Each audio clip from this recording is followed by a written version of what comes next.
So, Pen, hello and welcome everyone to Chit Chat and All That with me, Amanda Prowse. And me, Penny Dommett. Thank you for joining us for your weekly dose of chatter. We'll be talking about all the things that we usually discuss around this kitchen table. Someone asked me this week, Pen, to describe the kitchen table. I could only think of sticky. It's a bit sticky, isn't it, my kitchen table? It's sticky, also full of things. Marmalade, by the way, in case anyone's wondering. Sticky marmalade. Sticky marmalade. I think I was Paddington in a former life. Probably more information than we need. Yes, your table is definitely sticky. Won't stop us chatting, though. Pull up a chair, put the kettle on. Come, welcome. Do you know what? We have had the most amazing reaction, Pen, to this podcast. I am honestly overwhelmed. I mean, I don't think I'm breaking any confidence when I say that you and I probably started this podcast because we both wanted to escape from an interminable grief that we were feeling. Both of us lost siblings in quite recent years, and it was an excuse to do something to lift us out of that kind of pit of upset and sadness that we were kind of stuck in, I think. Also, enforced playtime, made us get together. Because we both of us work. The minute we've got time to spare, we love to get together. Yeah. But we didn't do it often enough. No. So it really has given us playtime. It really has. So the fact that so many people are coming on this journey with us is just amazing. Let me share some of these incredible stats with you. Do. We have, at the time of going to press, we had listeners in 30 countries, Penny. No, Yes, really? absolutely. From America, New Zealand, the Netherlands, Canada, Norway, France, Australia. The list goes on. I almost can't name 30 countries, Pen. What is this, pointless? And all over the UK, we are listened to from Glasgow to Gateshead, Ripon to Reigate. And we do try to respond to all the lovely messages that we have coming in, but just wanted to take this opportunity for saying thank you for coming on this journey with us. And it means more than we can possibly say. We have had a lovely message from Louise. Do you remember way back in the first episode, we were talking about tattoos? I do indeed. And she said, you mentioned about being too old for tattoos. My friend is a tattoo artist and has a client who is 80 and has several tattoos. I love that. You're never too old. Never too old. I wonder if they started at 80. I wonder what they started with. Yes, I wonder. Could have been a little tiny little thing. Yeah. And now she's covered. Maybe we should, if we hit a milestone in our podcast, agree to go and have the same tattoo together. That would be so funny. I'm thinking love and hate on your knuckles. And I'll have Mum and Dad. and I'll have mum on one arm and dad on the other. Or I quite fancy a bulldog. French, obviously. Of course. Of course. We should have chit chat and all that. Yeah. Chit chat. Just have a little chit chat somewhere small. I'm just laughing because I know that you've given one of your sons a particular amount of stick over his tattoo collection over the years. He gets a lot of stick from me. I wasn't keen, is all I can say. So it would be kind of funny if he could then, return the favour and say, Mother, that tattoo, what were you thinking? Yeah, what were you thinking? Yes. Maybe we should do it sober though, Pen. I think that's always a key, isn't it? Yes, and make sure they can spell it. Yes, we don't want to go to Benidorm, get sloshed and end up with, something... Chiat. Chiat and all the at. That's really funny. Or chant. Chit chant. So, chit chart. I hope, again, I'm not breaking a confidence, which I have a tendency to do. I'm terribly indiscreet. My oldest son came home and he'd had tattoos done on the inside of his... What's this bit of your arm called? Bicep. Thank you, Dr. Dommett. Or maybe that's just common knowledge and my anatomy understanding is so poor. He had 3 tattoos there and I didn't have my glasses on. And he said, Mum, I've had some tattoos. I said, oh, that's lovely, darling. Inside stomach jumping, thinking what's he had done? And I'm just going to, oh, how lovely. What have you had? Oh, that's marvellous. Are they burgers? Have you had 3 burgers? And he went, no, they're Star Wars helmets. Of course they are. Star Wars. Do you know what? If I was going to have a tattoo, 3 Star Wars helmets is probably what I go to. Well, I mean, most of Joel's tattoos, I can honestly say, I was thinking, what was he thinking? Yes, very, very odd, some of them. The first one he had done was pi. I've seen that one. Yes, to however many decimal places. Yeah. Because it's something that he can recite as a party piece. See, I'd quite like pie. It'd be apple, I think. Or apple crumble. That'd be good. Actually thinking You've about had Viennese whirl. you'd have a custard cream. Yes. These are going to be our new nicknames. These are going to be our pseudonyms, Pen. If we have to check into a hotel, not that we would, illegitimately. Mrs. Viennese Whirl, I'm expecting a visitor, Madam Custard Cream. Oh, dear. We could have those as pictures, as our tattoo. Yeah. I'm giving this way too much thought. But a custard cream would probably just look like a book or a blob. That might work. Yeah, that might work. You could move to... And thinking about it, Ben, my son, Ben Prowse, has had his tattoos, but his uncle was Dave Prowse, as in Star Wars. Oh, as in Yes. Darth Vader. As in Darth Vader. So that is Simeon's dad's cousin. Second cousin twice removed. Yeah, so, there's maybe a link there. Oh, who knows? who knows? Yeah, it is the most fascinating fact about our family. One of them. And do you know when I was so upset when Joel had his first tattoo, and he looked at me and he said, I didn't think you'd mind because I knew you hated tattoos, but I thought you only hated tattoos of skulls. I'm not quite sure where he got that from. I'm skull phobic. I don't like skulls. I hate skulls. Yeah. We've never had this conversation. It is, if I see a picture of a skull, I feel it scares me. I hate Halloween for that reason. Yeah, I don't like them at all. No. Is that weird, Pen? Well, not really weird. No, I I mean, it's suppose a bit it's sort of creepy, isn't it? morbidy. It is a bit morbid. Yeah, I don't like anything like that. But anyway, so thank you. Back to the plot. Yes. Thank you so much to everybody who has listened and commented. And we do really love having messages. And of course, you can rate us on the podcast, which would be lovely. And also, some people are suggesting topics they'd like us to hear discussed on our podcast. We have taken that to heart. And in fact, the next couple of episodes, I know we are actually going to cover some of our listeners' suggestions. So keep an ear out for that. We hope it's exciting. And we hope we do the topic justice, Pen, actually. Yes. That would be good. Be good. I was watching, so I am a bit of a technophobe, as you know. But I have, in the last couple of months, discovered TikTok. Now, I know I'm coming late to the party. I've scoffed at TikTok for years. It's like everyone's going, oh, I'm a TikToker. I was like, oh, that's lovely. Not sure what that is, but well done. And, oh, have you got a TikTok account? Oh, no, I don't. No, I don't do the TikTok. I'm not really sure what it was. And I'd read quite a few negative things about it, how it's robbing children of concentration and it's, it's being infiltrated by big governments overseas and all the rest of it. And I was just fascinated as to what it was. So I made the mistake of opening a TikTok account and looking at TikTok. Pen. It's changed my life. Well, I am completely flabbergasted, is all I can say. Your gasted is flabbered. Yes, I have a confession. I have never looked at TikTok, ever. I do not have an account. I don't really know what it is. All I know is occasionally on Instagram. I mean, I like Instagram because it's a lot of photographs and it's a lot of pictures. And I love doing reels. I'm quite a reel You're person. good at reels. You're good at reels. Keeping it real. Keeping it real. So I do a lot of reels about work, things that we should be doing, planting-wise, garden stuff. Is on my Instagram. I cannot understand why you would need another platform on which to put stuff. It is. So I've always thought, well, I just don't get it. Exactly what you're saying. And I found myself, I'm sorry, I have dogs snoring in the background, as per, dear listener, you're probably used to this by now. Can you hear that? Yes, I can. Mace, our producer, may well be able to take this out, but if he doesn't, just rest assured, it isn't someone listening bored in the corner who's nodded off. It's two rather overfed dogs who are snoring on the sofa. But I fell down the rabbit hole because I have discovered that you can put in anything into TikTok. So this week, I've particularly been watching raccoons wash their hands. Oh, Penny, I challenge you to go onto TikTok and just put in raccoons hand washing.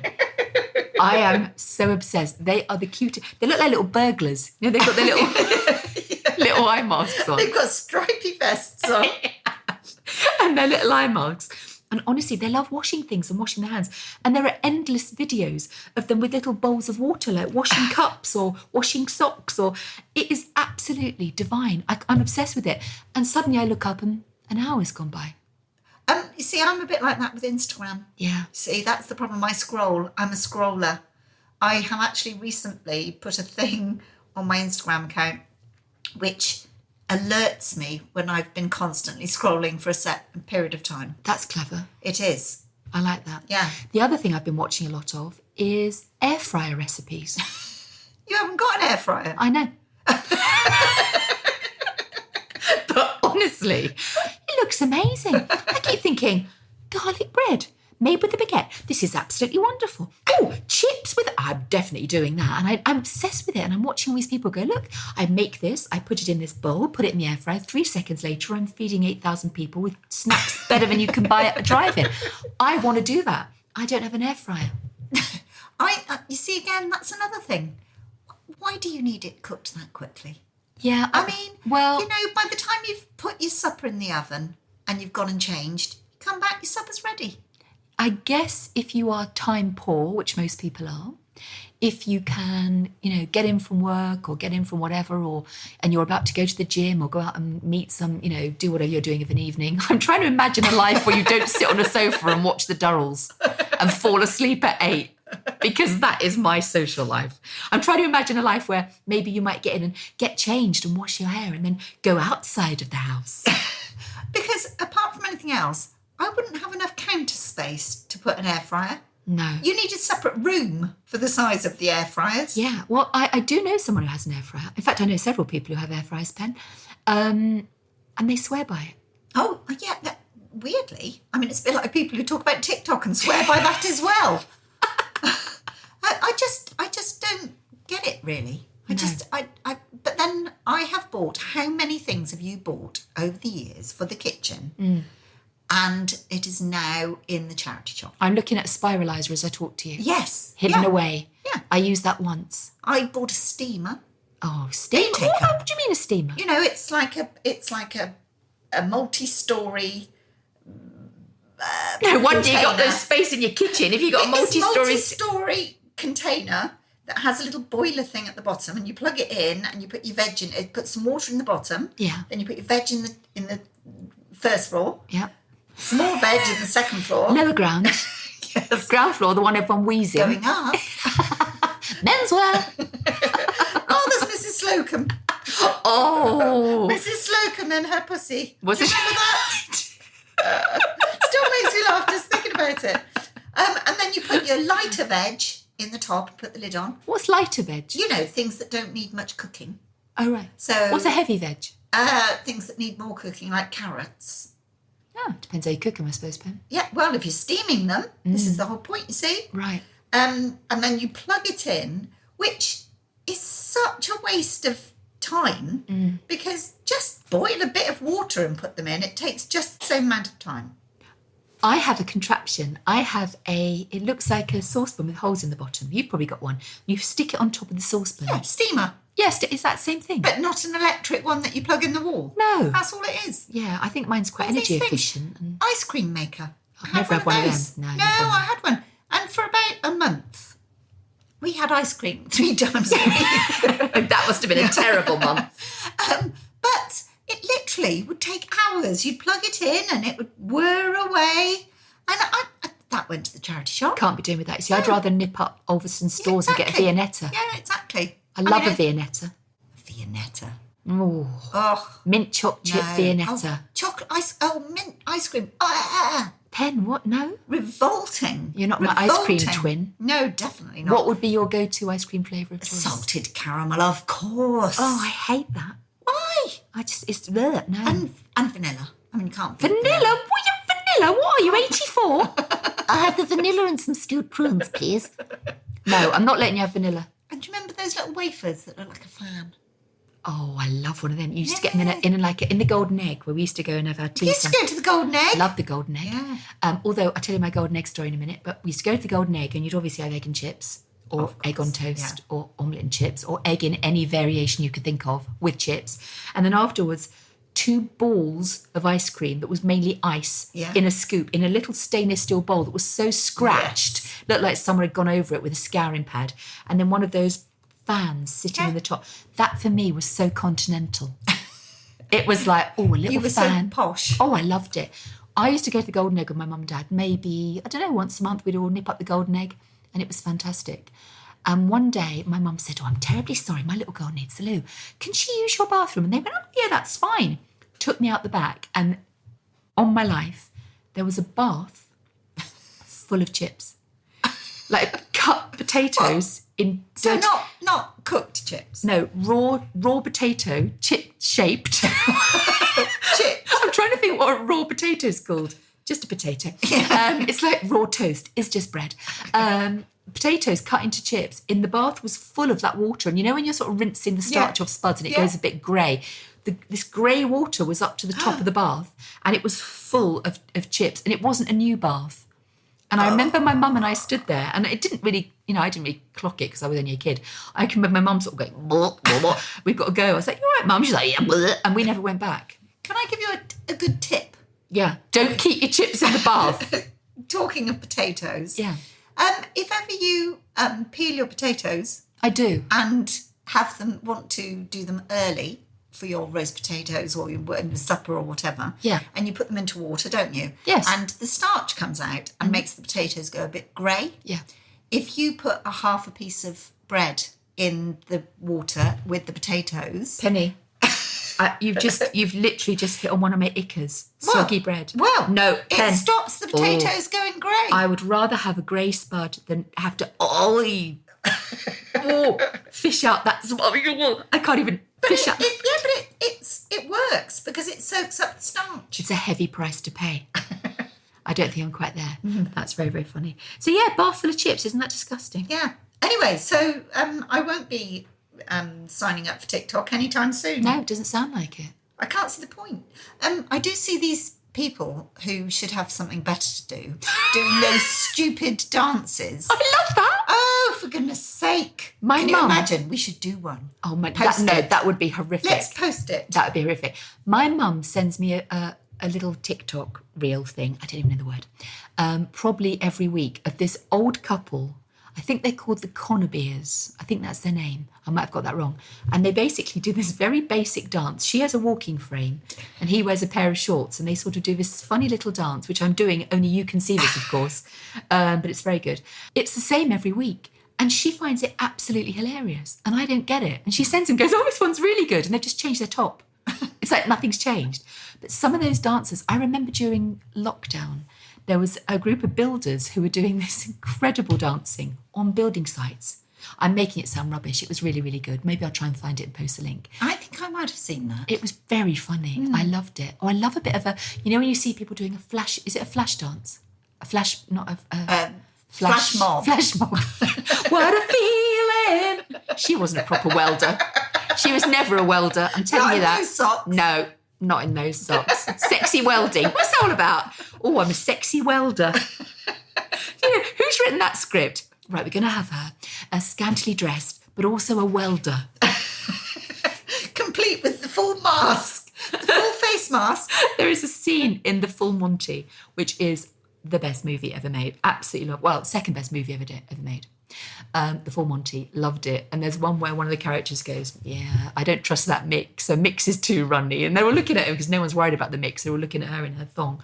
But it didn't make me want to take up welding or dancing. No, definitely not. Although if I'd had to pick one, it would be welding.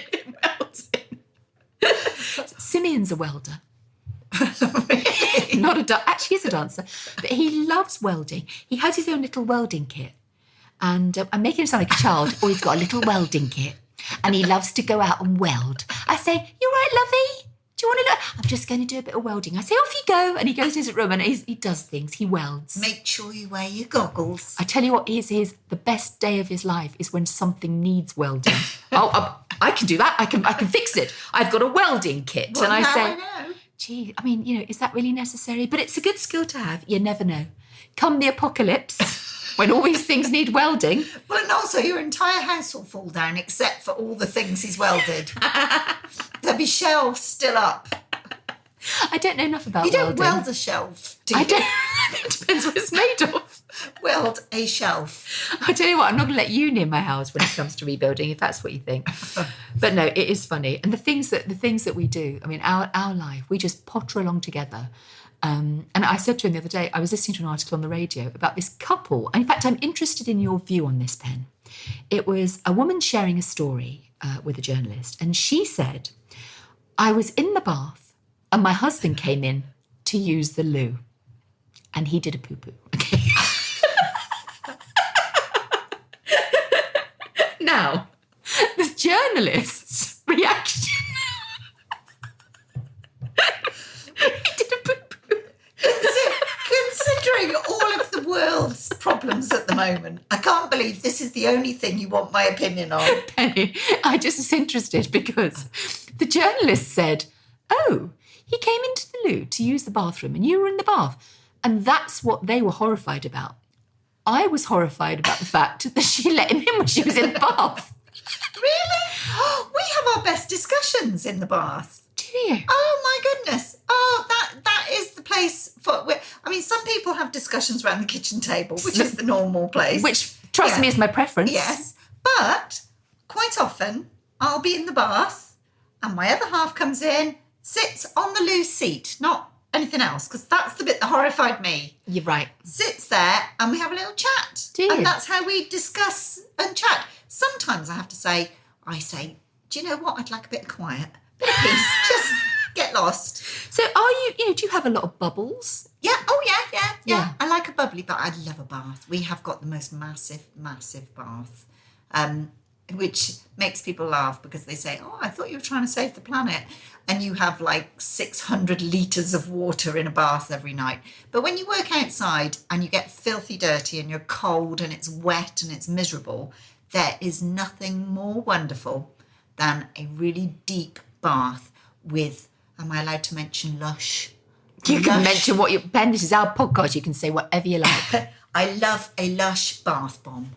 That to me is the biggest treat ever. I didn't know that. Yeah, love it. Now I know what to get you. Love it. Yes, please. I hate a Lush bath bomb. No, why? Oh, that foamy purpleness. Yes. No, thank you. Yes, No. I love it. No, I don't like it. It is sometimes when the bubbles have gone, you're like In a wallowing soup. around in a purple soup. I don't like that. Also, my bath is very, very old and all the enamel's gone. So it kind of like, when I sit on it, it's almost like I have my bum's exfoliated at the same time. It's really rough. I could give more information than I should. And so I think, I don't know, the colour kind of sticks to it. But you see, I didn't ever think that I was a bit prudish about my bod. I've never been body confident. I've never, ever been one to frolic in a G-string. You know, it's never been me. I've never been one to cast aside the towel and wander as nature intended around my boudoir. I always prefer to get inside a sack or a very, very large dressing gown or something like that before I leave the bathroom. Yes, I mean we have a lot of windows in our house, so we don't. Most houses have windows, Penny. It's not unique just because you're in the countryside. Everyone has a window, Penny. But what I mean is, I would never ever wander around with no clothes on in the house, ever. You wouldn't? No, I wouldn't do that. No. Definitely not. But you don't mind. So when it comes to your loo then, so you leave the bathroom door open. Do you leave the loo door open as well? For a wee, obviously. No, I You don't, don't? weirdly. Oh, you see, when I have a wee, I leave the door open and just pray no one's going to walk past. It doesn't faze me, really. Really? Yeah. Oh, no, I wouldn't. Definitely, what's the word? Toileting habits. Toileting habits. I would like to have the door shut. Yes. But for me, the bath, as I just said, is such a treat. And that's when I will literally lie in the bath. A treat for me is to be able to be in the bath for 2 hours. Do you have a cuppa? I quite like a glass of wine or a cup of tea. Not at 3 o'clock in the afternoon. Is it because you don't have a sofa, Pen? Is it actually just basically where you go to spend the evening? Yeah. And I read my book. Good. I listen to my audiobooks. Yes. Listen to podcasts. What a great idea. What a brilliant Marvellous, idea. marvellous. What a brilliant idea. Do you know the other weird thing? Because I love baths so much. When we go on holiday, we talked about holidays. We did. When we go on holiday, the first thing I do, it doesn't matter what time of the day we have arrived at the hotel, first thing I do, run a bath, have a bath. Because to me, that is a luxury to have a bath during the day. And you're laying down your scent. Like a dog when it arrives at a new place and it rubs its bum glands somewhere and says, this is my territory now. So I always have to take my Lush bath bombs or bubble bath with me. Oh, Had to explain those in the airport. Yeah, That's yeah. a bit complicated. yes. What is this powdery substance that's in your bag? Oh, it's Lush bath bombs. Honest, girls. Yes. Can you not smell it? The entire plane can smell it. But yeah, straight away, get there.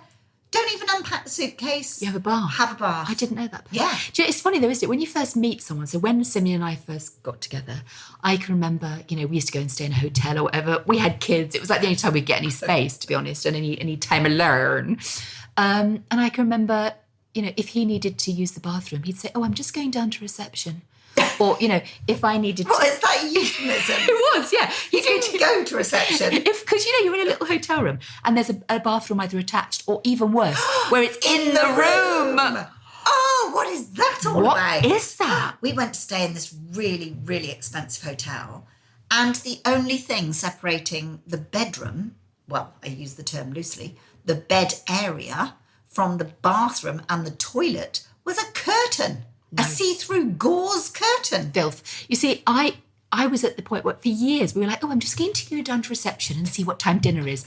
Or if I had, if I had a bit gassy, I'd say, "Why don't we go for a walk?" Just so I could have a little fart, because you can't do that. Now, we're past that. If we just sit, watch telly, I just grab a copy of the Exchange and Mart and give it a good waft and the day's over. That's unless the dogs are there. The fact that you have an Exchange and Mart to Do hand. you not, Pen? Gardeners Weekly. No, Gardeners Weekly. Country Homes and Interiors. Of course, Yeah, I should have guessed. Yeah. But it's weird, isn't it? How you sort of get more comfortable with each other, and you sort of, you change, and what bothers you, or you're much more protective of yourself, I suppose. But yeah, still, I don't know, my nudity, and I don't think it's only because I don't like my body, and I never really have, regardless of its shape or size. I've been very conscious of it. I don't know. As I get older, I just think, I don't want to look at it. I don't know anyone else would. But I don't think you're alone. I think even people who have the most gorgeous bodies have trouble sometimes. They don't believe that they're beautiful and gorgeous, and they don't like flaunting their bodies. It's quite sad, isn't it? I definitely hate all sorts of... I've never been particularly comfortable about showing my body off. No, I have lots of terrible scars, and I think that's certainly shaped me. I have really horrible scarring. Particularly below my bikini line. So, is it bikini line? Is that where you put your bikini? Yes, okay, yeah, that's good then. Below my bikini line, I had many operations when I was between the ages of about 11 and 23, 21. I had probably 13 surgeries on that area to try and correct my pelvis. So I was born with a defect in my pelvis. And it looks like a noughts and crosses board. It's really, really unattractive, and I'm very, very conscious of it. And then you add a cesarean, and then you add any other surgeries that I've had, throughout my life for different illnesses and all sorts of things. And I'm very conscious of that, and I think it's very ugly. And when it's in such a place that's so personal and so important to your feminism and important to your sexuality and important to how you feel about yourself, it has a real detrimental effect on you. Yes, I totally understand what you're saying, but I have stretch marks. I put on so much weight when I was pregnant with Benjamin. I was about 5 stone heavier. It was crazy. I was massive. But those stretch marks are testament to him. And other marks that I got after I was pregnant with Joel, and all those marks and scars that you've got are testament to your survival of that time. Yeah. And have made you what you are. And we're going back to that thing again, that everything that happens to you, you have 2 ways of facing it. You either run away from it. I lost my mum when I was very young. There were things and ways that we had to cope at the time. And you can go 2 ways. You either can sit and sort of delve into the terrible things that have happened to you and be very negative, or you can actually take it as a positive. I became very independent very early on because I had to. I had to. So I think although things that happen to us at the time we might think as a negative, we have the ability to turn it into a positive. Or is that very deep and meaningful? No, I think that is beautiful wisdom, very eloquently shared, Penny, if you don't mind me saying. Oh. And that's a perfect place for us to end this episode. I've really liked talking to you today. I like talking to you every day, but it's been really lovely today. Thank you, darling. Thank you. And thank you to everyone who's listening. Keep an eye out for our next episode, which I'm sure, as you're now aware, drops every Friday from wherever you get your podcasts. Tell your friends, follow us, subscribe, make sure you don't miss an episode, and keep up to date on our Insta page, which is At the Chit Chatters. Will I ever learn that, Penny? No. Thank you so much, everyone, for listening. Until next time, take care. Bye.